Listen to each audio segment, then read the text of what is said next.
News Up problem segment tonight. College campuses in disarray after Donald Trump won the presidency. A University of Connecticut teacher, Breanne Leak, email quote, "Because I know this process has been so difficult for many of you, emotionally and mentally, I wanted to let you know that I am not taking roll in class tomorrow, which means you can cut Ms. Leak's class, no problem." Now, the teacher at the University of Rochester this time, Cole Moen, canceled all meetings with students because he said he couldn't bear to discuss the outcome of the vote with them.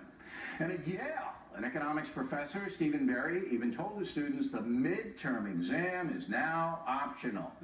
This now here in New York City, Ivana Bengochea, a student at Columbia University Law School, and Kyle Tierney, a senior at Yale.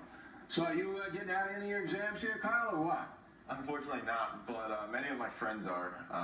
Across campus, people are canceling exams, making them optional, making them take-home exams. Is this surprising to you?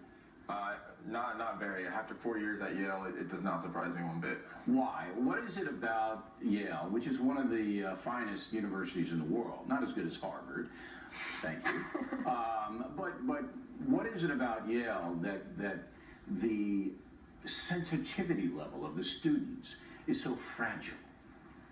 I think it's a variety of factors. First of all, the administrators tend to let this campus culture prosper. I think they don't. What does that mean? They don't push back against the students. When the students demand something... All right, so the students are running the show. Exactly, sir. Okay. And then starting around midnight on Tuesday, students started asking professors, begging them on various campus platforms, Facebook, different groups, asking for exams to be moved for classes. Because they were so upset. They couldn't concentrate. Exactly. They can't handle many of their emotions. Can't handle it. And we saw this at 1 a.m. Wednesday morning. They had a big campus primal scream. It's primal scream at Yale. Yes, sir. Very good. I hope you didn't scare the other people living in New Haven. No, I run it. You are at Columbia, another Ivy League school here in New York City. Is it the same that Kyle is describing? I wouldn't describe the students as fragile. I would just describe them as so civically minded that when the outcome they're expecting doesn't occur, they don't really know how to cope with it. So they can't cope with adversity. It's just that they're not forced to confront it as frequently as you would at a more conservative institution. Well, there aren't any conservative institutions. I mean, maybe a few, but there really aren't. So you basically, the Ivies, Yale, and Columbia are creating Candyland environments where if it doesn't go your way, people fall apart. I'd say they create open forums where they want everyone to be able to discuss. They don't want me. The outcomes. They don't want me up there. I was born at Columbia Presbyterian. I've never been invited there. Never been invited to Yale. Harvard wouldn't even invite me, and I paid them like $100 grand for my degree.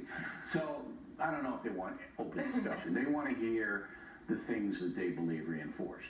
Now, I notice you have an American flag on your tie and all that. You're on the O'Reilly Factor. When you get back to New Haven, are they going to give you jazz? Are you going to get in trouble?